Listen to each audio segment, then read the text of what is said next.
So see, in p block elements up to the preparations of dinitrogens we have done in previous class.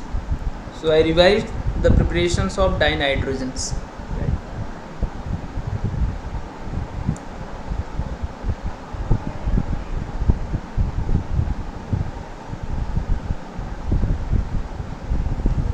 Preparations of N2. So what are the methods that used to prepare dinitrogen gas? So three methods we discussed in previous class.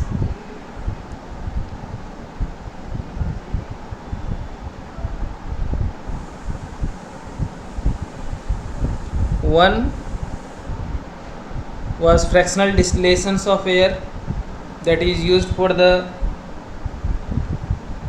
productions of dinitrogen gas in industrial purpose, or in large amounts we can prepare dinitrogens by using fractional distillations of air or simply concentrating the dinitrogen gas present in the atmosphere, right? So first was fractional distillations of air.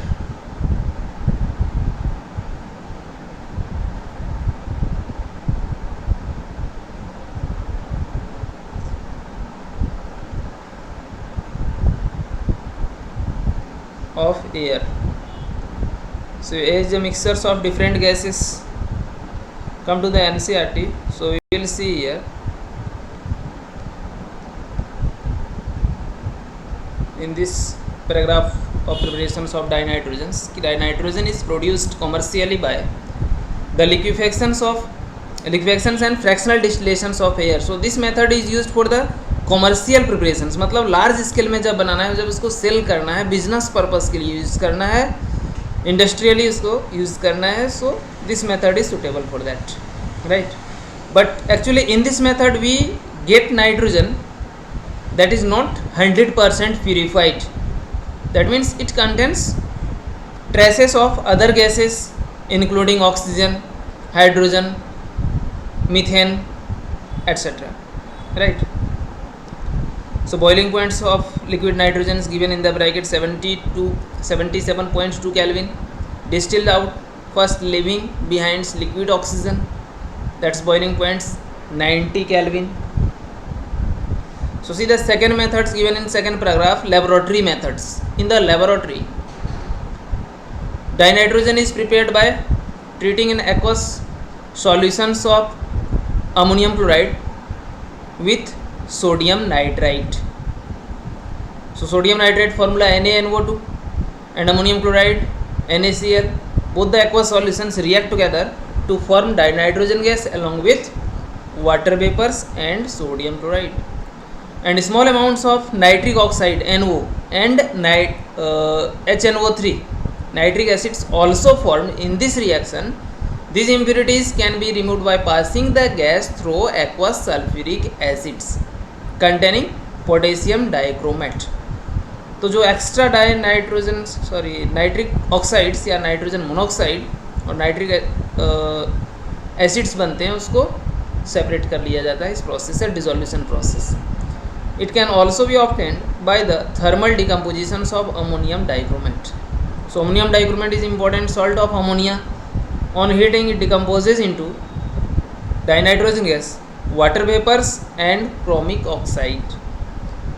And see the third, this is very important.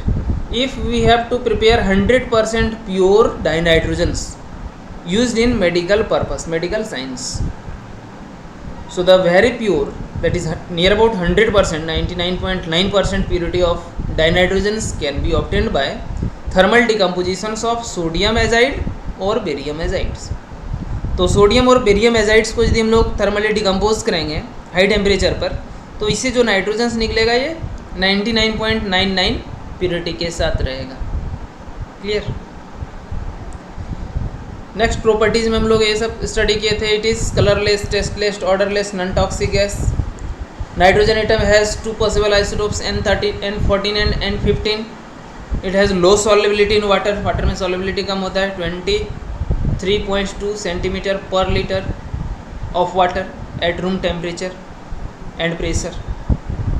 Clear, room temperature से भी कम 0 degree Celsius है तो ice cold water temperature में या freezing temperature में ये only 23.2 centimetre cube पर litre of water में डिजोल्व होता है.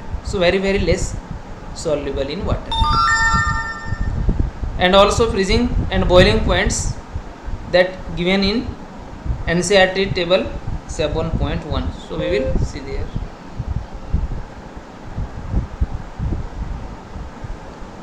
Dinitrogen is rather inert at room temperature because of high bond enthalpy of nitrogen triple bonds. तो छोटा साइज होता है, बॉन्ड सॉल्टर होता है और ट्रिपल बॉन्ड्स के कारण स्ट्रॉन्ग बॉन्ड होता है. That's why dinitrogen is inert at room temperature. High temperature पर ये रिएक्शंस करता है बट रूम टेम्परेचर पर ये एकदम कम्प्लीटली इनर्ट नेचर्स के नहीं है. However reactivity increases rapidly with the rise in temperature. At higher temperature it directly combines with some metals to forms predominantly ionic nitrides and with non-metals covalent nitrides. तो metal और non metals दोनों के साथ यदि temperature बढ़ाएंगे तो reactions करेगा.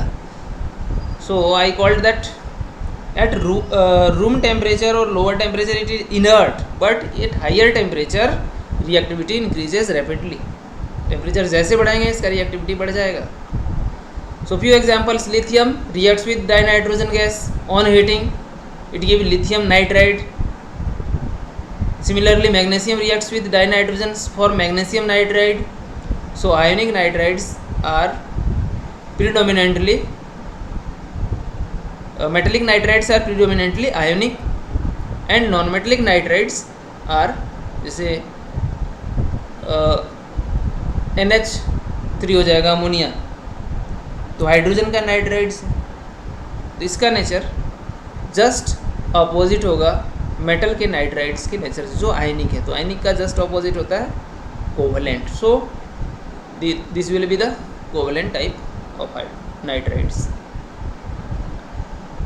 It combines with hydrogen at about 773 Kelvin. The presence of catalyst that called Haber process. We will learn Haber process in details in next class. So to form ammonia, तो Haber process से ammonia बनता है. N2 और H2 में direct combinations होगा, high temperature रहेगा, high pressure रहेगा and catalyst as well as promoters that is molybdenum promoters के फॉर्म में यूज़ किए जाते हैं. And iron oxides acts as catalyst that increases the efficiency of dinitrogen and hydrogen and production of ammonia increases. This reaction takes place in accordance with the Lee-Chatelier principle, right? Dinitrogen combines with oxygen at very high temperature, about 2000 Kelvin, to form nitric oxides या nitrogen monoxide, formula NO. So these are the chemical properties of dinitrogens. हम लोग पिछले class पढ़े थे, आज उसको revise कर लिए. और यूजेज में हम लोग फिर से रिवाइज कर लेते हैं एक बार. ये अमोनिया और अदर इम्पोर्टेंट इंडस्ट्रियल केमिकल्स बनाने के लिए स्टार्टिंग मटेरियल्स के फॉर्म में यूज़ किया जाता है, right. Second, it also finds use where an inert atmosphere is required.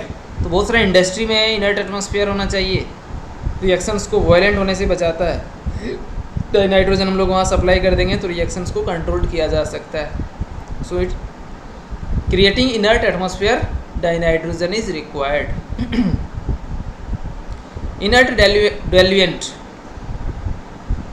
For reactive chemicals. तो केमिकल्स जब ज़्यादा रिएक्टिव होता है इसको डाइल्यूट्स करना है तो नाइट्रोजन से एटमॉस्फेयर में करेंगे तो एक्सोथर्मिक ज़्यादा होने से वो ब्लास्टिंग का खतरा नहीं रहेगा या कोई डिस्ट्रक्टिव इफेक्ट नहीं होगा.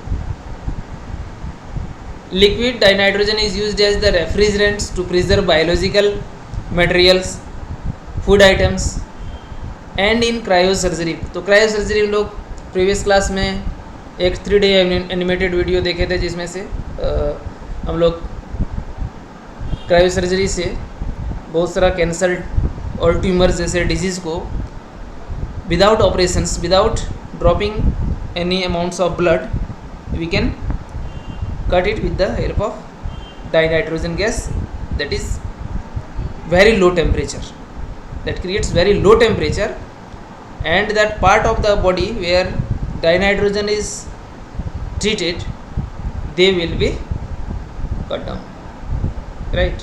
तो कैंसर जीन्स, ट्यूमर्स और बहुत सारा जैसे मसल्स का बढ़ना या फिर बोन का बढ़ना, तो वो सबको डायरेक्ट नाइट्रोजन से क्रायो सर्जरी करके निकाला जा सकता है, बिना चीड़-फाड़ किए, बिना ब्लड का वेस्टिंग किए. तो इसमें क्रायो सर्जरी में ब्लड नहीं निकलता. ये एक इम्पॉर्टेंट बेनिफिट्स है क्रायो सर्जरी का, क्योंकि टेम्परेचर इतना कम होता है कि ब्लड यदि उसके कांटेक्ट में भी आएंगे तो वो कोल्ड होना स्टार्ट हो जाएंगे, मतलब फ्रीजिंग होना स्टार्ट हो जाएंगे. That's why blood can not move out from the cells और tissue.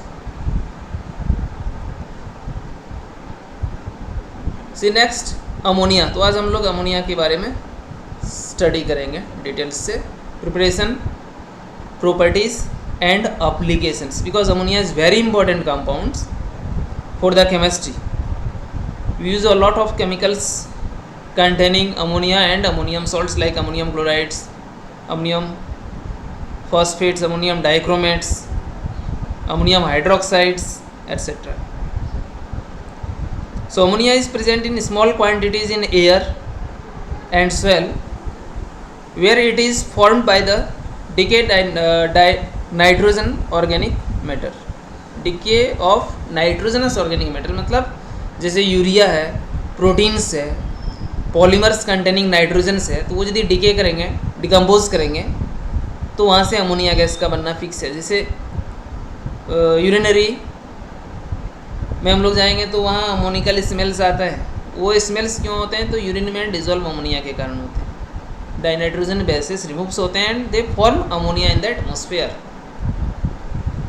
So the formula of urea that also presents in human urine, NH2CONH2, reacts with water and forms ammonium carbonate that finally decomposes automatically ammonia gas, carbon dioxide gas and water vapors, जो urine का भी डिकम्पोजिशंस में होते हैं. On a small scale, ammonia is obtained from ammonium salts which decomposed when treated with caustic soda or calcium hydroxide. So see the reactions here. Ammonium chloride reacts with calcium hydroxides to form ammonia gas, water vapors and calcium chlorides. So NCERT इसलिए choose किए हैं because in your examinations only questions will come from NCERT, and you know P block contains maximum 10 marks in a single topic in the entire 11 and 12. ऐसा कोई 11-12 में topic नहीं है जिससे 10 marks रहेगा केमिस्ट्री में, but here only the topic there for this year only. अभी तक पिछले साल में भी 10 मार्क्स का नहीं देता था, उससे कम मार्क्स का 6 मार्क्स 7 मार्क्स और मैक्सिमम 8 मार्क्स के आ सकते थे इस टॉपिक से, but this year increases up to 10 because MCQ questions can arises from P block elements, because reasoning based question इसमें बहुत सारे बनते हैं. सो रीजन बेस्ड क्वेश्चन ज़्यादा आएंगे. सो रिएक्शंस और behind the reactions what is the reason, you have to memorise it, right. So ammonium chloride reacts with calcium hydroxide to form ammonia along with calcium chlorides and water vapors. Similarly, ammonium sulfate salt on reaction with sodium hydroxides, it also produces ammonia gas along with sodium sulfate salt and water vapors. On large scale, ammonia is manufactured by Haber process. So see the Haber process, dinitrogen reacts with dihydrogen at high temperature pressure in presence of catalyst to give ammonia, right. So this is called Haber process. तो Haber process reactions बहुत ही simple है. यदि हम लोग सिर्फ reactions लिखें तो Haber process का reactions क्या होता है? See the reactions used in Haber process, simple reactions है, हम लोग जो क्लास 10 से पढ़ते आ रहे हैं प्रिपरेशंस ऑफ अमोनिया के लिए.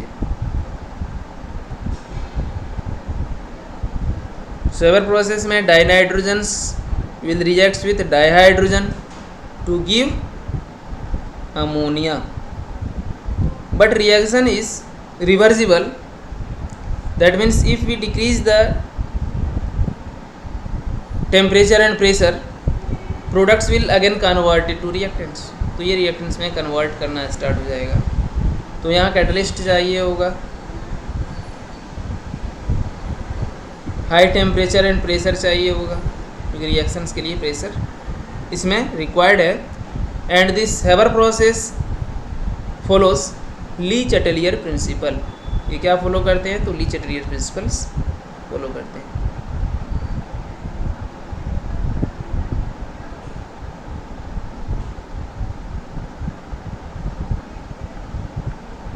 So what is Lee Chatelier principles? We have learnt in class 11 that if we increases the temperature, pressure and concentration in an equilibrium, तो टेम्परेचर, प्रेशर और कंसंट्रेशन यदि हम लोग चेंज करते हैं, then also the rate of reaction changes, rate of reaction changes and equilibrium breaks down, finally new equilibrium achieved. So also equilibrium points, that is called Kc, also changes, right? So wait, some students are lobby, see Aditya Verma.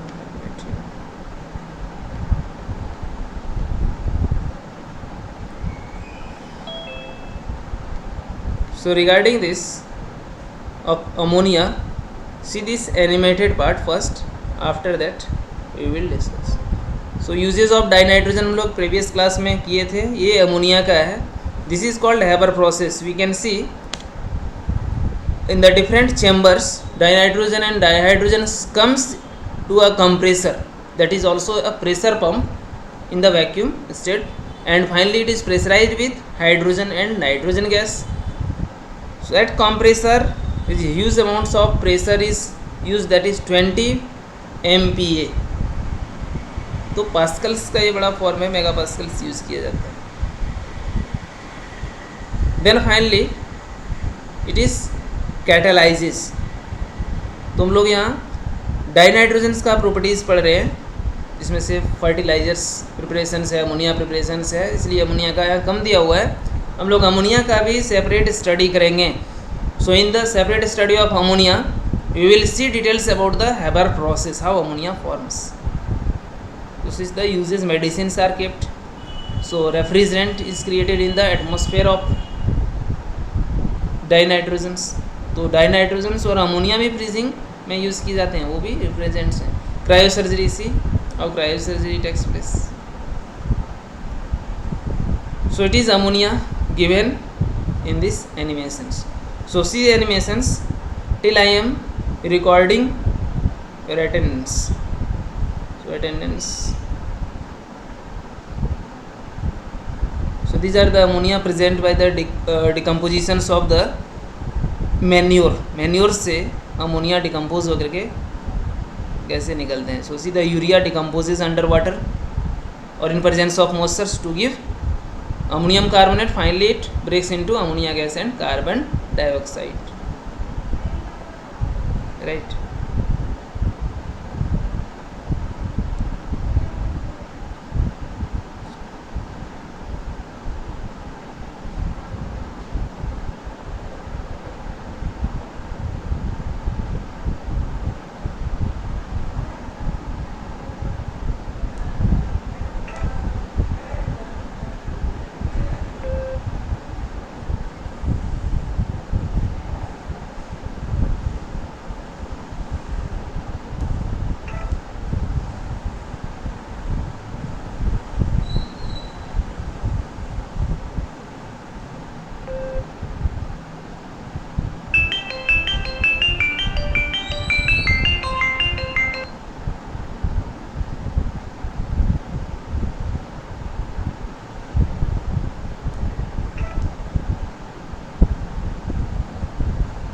So wait, I share audio also because I was taking attendance, that's why audio is not coming. So So I am sharing with the audio also. Now you will able to hear sound also.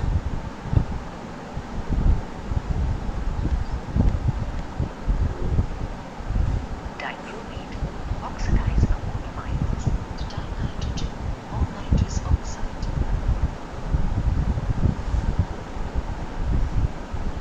So this is the preparations of ammonia This process by Haber process.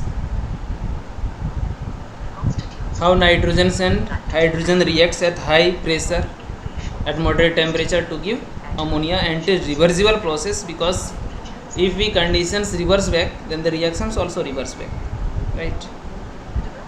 So the enthalpy of reactions is minus 92.2 kilojoule per mole for the preparations of ammonia from dinitrogens and dihydrogens. So see the stoichiometry: 1 mole of dinitrogen react with 3 mole of dihydrogen to form 2 moles of ammonia,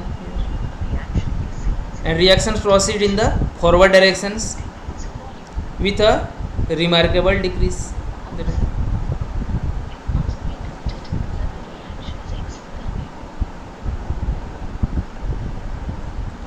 So this is the most important methods for the preparations of ammonia.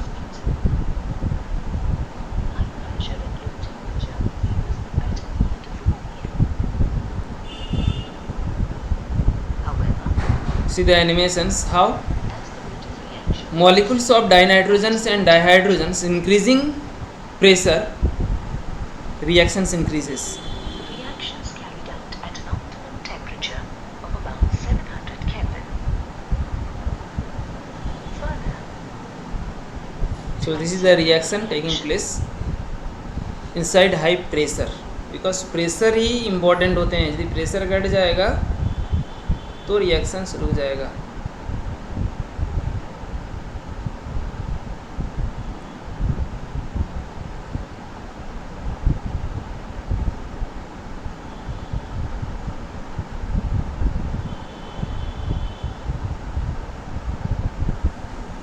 about 700 Kelvin. So see the conditions for this reaction: 200 to 300 atmospheric pressure is required, and temperatures 700 to obtain better Kelvin. yields of ammonia.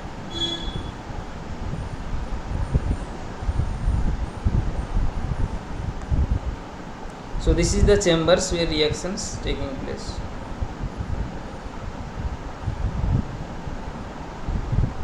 The process of manufacture of ammonia from the flow chart.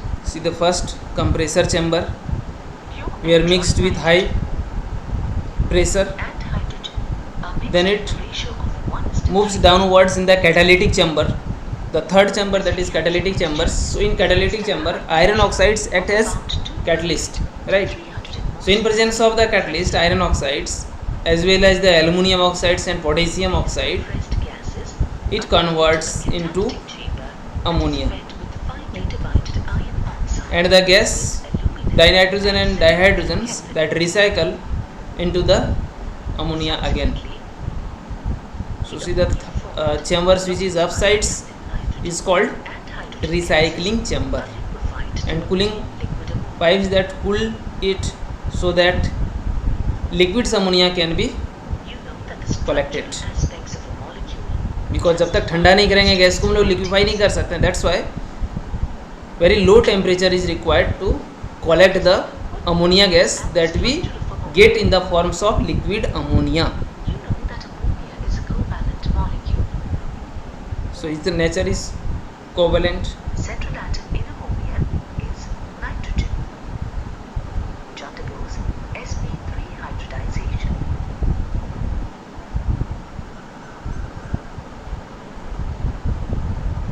Among the 4 electron pairs present in the 4 sp3 hybrid orbitals, one is a lone pair. So see the hybridizations of ammonia, it is sp3 because one lone pair and 3 bond pair are present. So 1 plus 3 equal to 4. So suppose it is 4, then it will be that tetrahedral, and the repulsions between lone pair and bond pair is maximum. So the shape will be pyramidals, because sp3 we call it tetrahedral geometry, but the geometry of tetrahedral is maintains with the help of lone pair as well as bond pair. तो हम लोग यदि lone pair को हटा देते हैं, structure में lone pair का यूज़ नहीं करते हैं, so structures will be pyramidals and see the bond angle between the nitrogen hydrogen and hydrogen angle. Next, the properties of ammonia. What are the properties? See, first is colorless gas with pungent smell, that is called ammonical smell. दम घुटने वाला गंध होता है ammonia का, बहुत खतरनाक हो जाता है, ये पॉइजनस हो जाएगा. Boiling points 239.7 Kelvin, freezing points 198.4 Kelvin, and associated with intermolecular hydrogen bonding in both liquid state and solid state. तो दोनों में ही ये लिक्विड या सॉलिड्स में ये इंटरमोलिकुलर हाइड्रोजन बॉन्डिंग में एसोसिएटेड होगा. That's why it is soluble in water. High heat of vaporisations, highly soluble in water due to hydrogen bonding. तो ये सब रीज़न है, पूछ सकता है एग्जाम में कि why ammonia is soluble, why other hydrides of nitrogen family is insoluble. So ammonia forms intermolecular hydrogen bonding with water molecule, that's why it is highly soluble, right. तो ये सब क्वेश्चंस एमसीक्यू में आ सकते हैं, और इस बार 10 एमसीक्यू आएंगे पी ब्लॉक से टर्म 1 में. That's why it is very important for you. This topic should be revise twice और thrice before the examinations, right. Mostly NCERT को, एनसीईआरटी ज़्यादा प्रीफर करना है. Next, aqueous solutions of ammonia is alkaline, so dissociation constant is very small because ammonia is here acts as weak base. So see the dissociation constant of base Kb equal to concentrations of the products upon the concentrations of reactants. So water is pure liquid, that's why इसका हम लोग 1 ले लेंगे तो finally reactants products का concentration बचा हुआ रहेगा. एक्ट्स एज लुईस बेस, क्यों? क्योंकि इसमें इलेक्ट्रॉन पेयर डोनेटिंग कैपेसिटी होता है. So that capacity of donations of electrons it acts as Lewis bases. Electron pair donors जितने भी होते हैं वो सारे लुईस बेसिस होते हैं. Clear?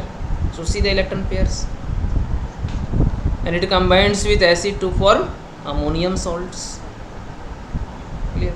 See the reactions how Lewis acids of ammonia acts in the formations of salts of ammonium chloride.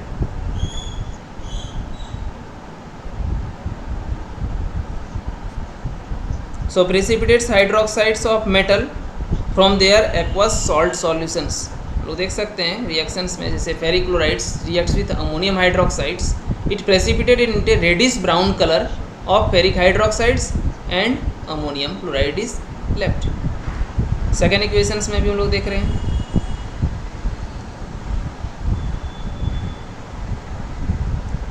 C how the reddish colour of ferric hydroxides is obtained here. So you can take screenshot for this. Screenshot ले लेने से क्या होगा, सारा points एक साथ में आ जा रहा है अमोनिया का. क्लियर? ऐसे हम नोट्स में भेज देंगे. But see the basic properties due to this lone pair. तो लोन पेयर के कारण और स्मॉल साइज के कारण काफ़ी इसका रिएक्टिविटी अलग होता है. It forms complex compound with the transition metal ions. तो ये अमोनिया एक लिगेंड्स की तरह फॉर्म में यूज होंगे which is connected with the coordinate bond with the central metal atom, right.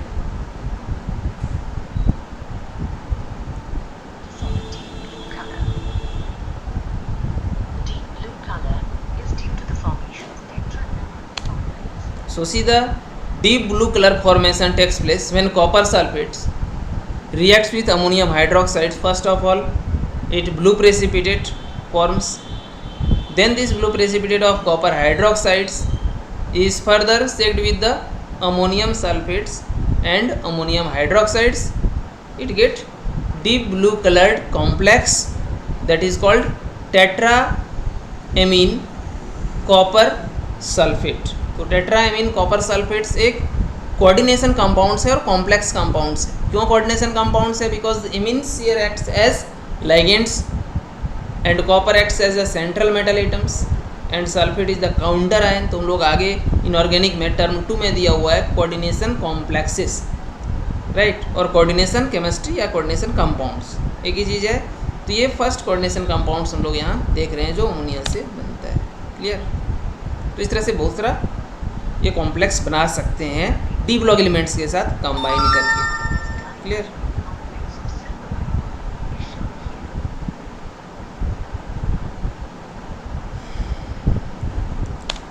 C silver mirror test, हम लोग सिल्वर मिरर टेस्ट करते हैं। So with silver it reacts and give colourless solutions. तो जैसे silver का chlorides है तो silver chlorides white precipitate form कर रहे हैं। अब this white precipitate of silver chlorides is dissolved with ammonium hydroxide, then we get colourless solutions of diammine silver chlorides. So diamine silver chlorides is also a coordination or complex compounds because silver acts as the central metal atoms, ammonia here acts as the ligands and chlorides act as the counter ions. So it forms soluble complex by the dissolutions of silver chlorides in basic medium. So how see the coordination bonds form the central metal. कैसे central metal से coordination bonds बन रहा है हम लोग यहाँ इसको देख सकते हैं। This is the coordination chemistry. Clear?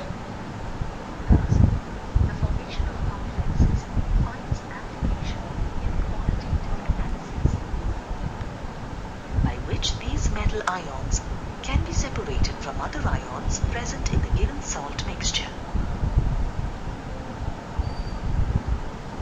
Let us now take a look at some uses of ammonia. Now uses of ammonia. Use हम लोग क्या करते हैं अमोनिया का? तो रेफ्रिजरेंट में सबसे ज़्यादा अमोनिया का यूज़ होता है। जैसे जो बर्फ़ बनाया जाता है, बर्फ़ का सिल्ली जमाने के लिए हम लोग अमोनिया का यूज़ करते हैं। काफ़ी ज़्यादा यूजेज है। Uses as a fertilisers, ammonium phosphate, ammonium nitrate, ammonium sulphates, fertilisers काफ़ी ज़्यादा यूज़ होता है प्लांट्स में। क्रॉप के प्रोडक्शंस को मल्टीप्लाई कर देते हैं ammonium fertilisers, that is purely chemicals, but एक साइड इफ़ेक्ट्स है, ये बैरन कर देते हैं लैंड्स को जहाँ ज़्यादा एक्सेस यूज़ हो जाएंगे फर्टिलाइजर्स, राइट।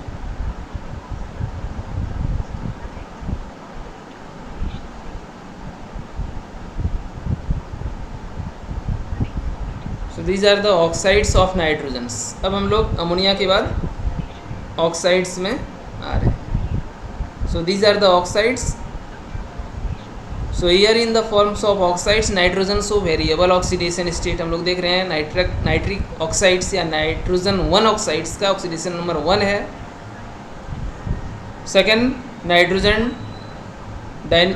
नाइट्रिक ऑक्साइड्स का 2 है। डाइनाइट्रोजन मोनोऑक्साइड्स का 1 है।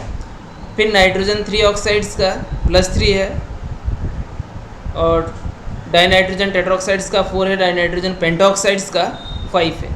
So physical properties, structure and chemical properties और लेबोरेटरी प्रिपरेशंस, ये सब हम लोग को करना है। ठीक है, तो आज का क्लास में यहीं तक हो पाएगा because time is over now. In next class we will shift.